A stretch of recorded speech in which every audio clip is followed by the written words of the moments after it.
get to our correspondents in a minute, but so the big board here.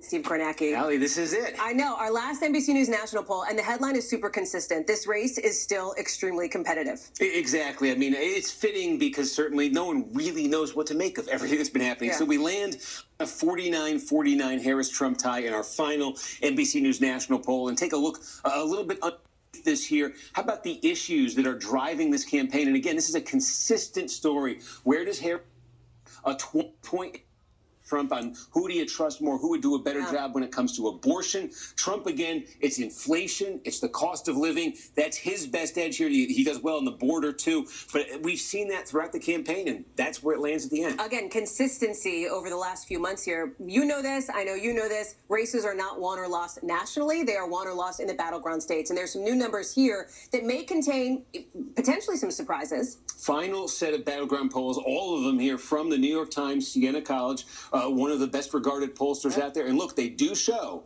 Harris with an advantage here. It's very slight, but in Wisconsin, North Carolina, that's interesting. Very significant, right? Because that's the only battleground Trump actually carried in 2020. Harris trying to play offense there. Trump, Michigan, Arizona, so much attention on Michigan, given all the Gaza war controversies. And then right there, Pennsylvania, the biggest of all the swing states, dead even. I have to talk about a state that's not on this list that a lot of people are talking about, and that is Iowa. We'll have Maura Barrett there with more in just a second. But this shock poll coming from a very well-respected pollster. She's considered the gold standard. She has picked up on last-minute trends before that no one else has seen. In fact, she saw that 4 years ago with Trump doing surprisingly well. And today, Ann Selzer, who does the Des Moines Register poll, out with one showing Harris 3 points ahead of Trump in a state Trump won both times by almost 10 points. This was not on the battleground list. It may not be this time around, but it could pick up on some early trends. And also it raises the possibility, are there other states out there like this? Steve Kornacki, great to see you. We'll talk again, I know, in the days to come. Appreciate it. When it's this close, neither candidate can take their foot off the gas. Both of them have been making multiple stops today across the battleground states. Garrett Haake is traveling with the Trump campaign in Georgia. Tonight, dueling strategies from dueling campaigns in the race's closing weekend. A noticeably angry Donald Trump hammering Kamala Harris in central Pennsylvania at his first of 3 planned rallies in 3 states today. That horrible, terrible, the worst ever vice president. Lashing out at Democrats. But it's a very demonic party. The former president remarking on the bulletproof glass that mostly enclosed him on stage, noting that anyone who might want to shoot him would have to fire through the reporters covering him. We have this piece of glass here, but all we have really over here is the fake news, right? And to get me, somebody would have to shoot through the fake news.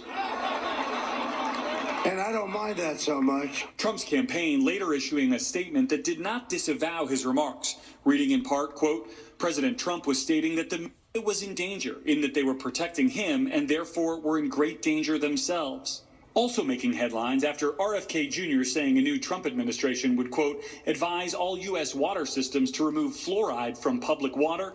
Trump today telling NBC News the fluoride removal idea, quote, sounds okay to me. So good to worship with you. Meanwhile, Harris focusing on Michigan, trying to enter voters at a church in Detroit this morning. When I think about the days ahead and the God we serve,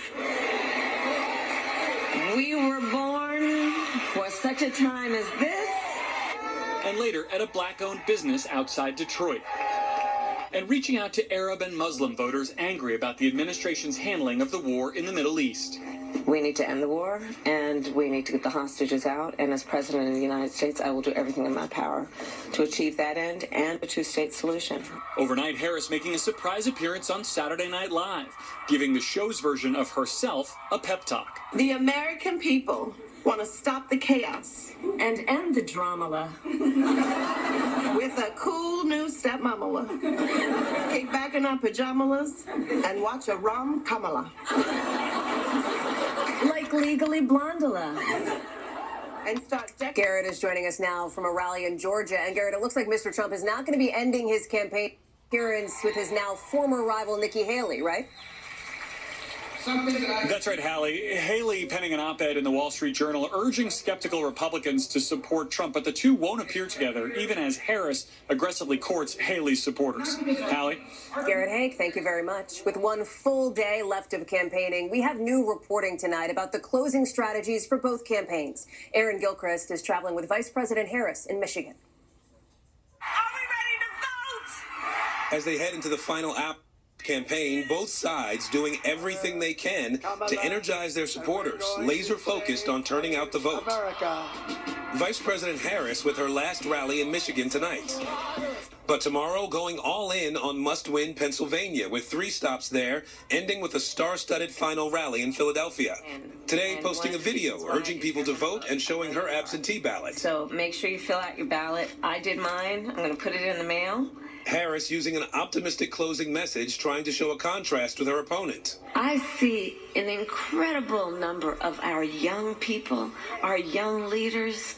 Oh, it would inspire you to see how they are organizing for change. How you doing? Releasing this final closing ad, a 2-minute message aimed at undecided voters watching Sunday afternoon pro football. We see in our fellow Americans neighbors, not enemies. The Trump campaign says their final stops are data-driven, targeting locations they believe they can drive supporter turnout. Former President Trump will spend tomorrow across 3 states, North Carolina, Pennsylvania, and his final stop, Grand Rapids, Michigan, at midnight, where he's ended each of his previous presidential campaigns. So we got to get our country straightened out, or we're not going to have a country. That's all. And you have a chance in 2 days. And if you don't vote, you're stupid. You're stupid. Aaron is joining us now. So, Aaron, we're learning more about the election night plans for each of the candidates, right?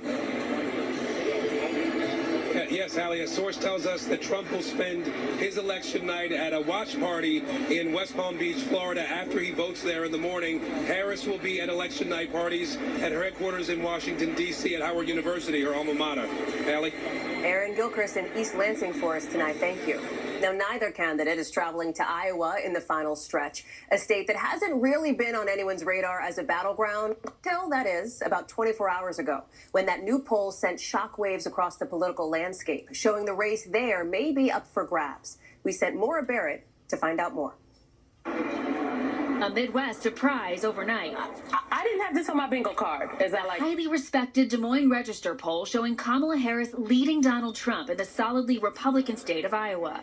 It's kind of nice to see people are thinking twice, thinking more, not just kind of one-sided, but more open-minded.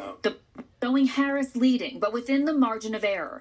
A dramatic shift from September when Trump led by 4 points. The change fueled by senior women and independent women. I feel like democracy needs to be defended. Iowa, not normally a battleground in recent elections, and has been ignored by both candidates in their final pitches. Trump dismissing the poll today. They just announced a fake poll. Hey, think of it. Right before the election, that I'm 3 points down. I'm not down in Iowa.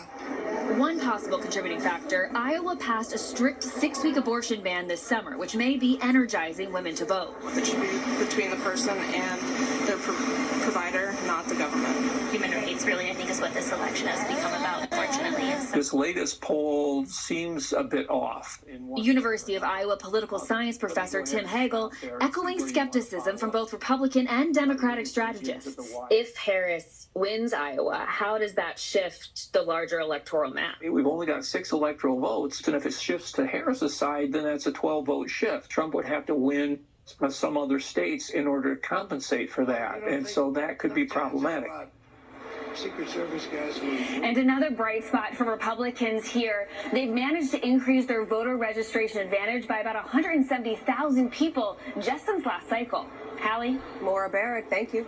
To Oklahoma now, where more bad weather's on the way tonight after a string of strong storms, including apparent tornadoes ripped through the state. Guad Venegas is there. Tornadoes tearing through Oklahoma, carving a path of destruction. Heavy winds and rain decimating neighborhoods this morning, flipping cars and leaving tens of thousands without power. We have a lot of flooded areas still in these neighborhoods. The area is still deemed very dangerous. The National Weather Service confirming at least 5 preliminary tornadoes across Oklahoma, Texas, and New Mexico. State officials reporting some residents were rescued from the rubble and at least 11 people were taken to hospitals with injuries. There have been no reported deaths. This is one of the areas with worst damage. You can see vehicles slamming into these homes, total destruction here, and even a transmission tower falling onto that house. Even the pictures that was up here. In Oklahoma City, Tamara Shaver and her family say they're lucky to be alive today after most of their home was wrecked. So you walked into this hallway, and this is where you were. My dad was standing right here, and I was crouched down on my hands and knees down here. Across the street, their neighbor Anthony Manzana says he was able to run into his bathroom just in time. Luckily I was off the bed. I was like right at the door when everything just fell apart. I just got blasted straight into the wall. Tonight, residents bracing for more possible tornadoes, high winds, and severe weather over Vegas. NBC News, Oklahoma City, Oklahoma. Up next, 2 white police officers charged with murder, death of a black man, what the body camera footage shows.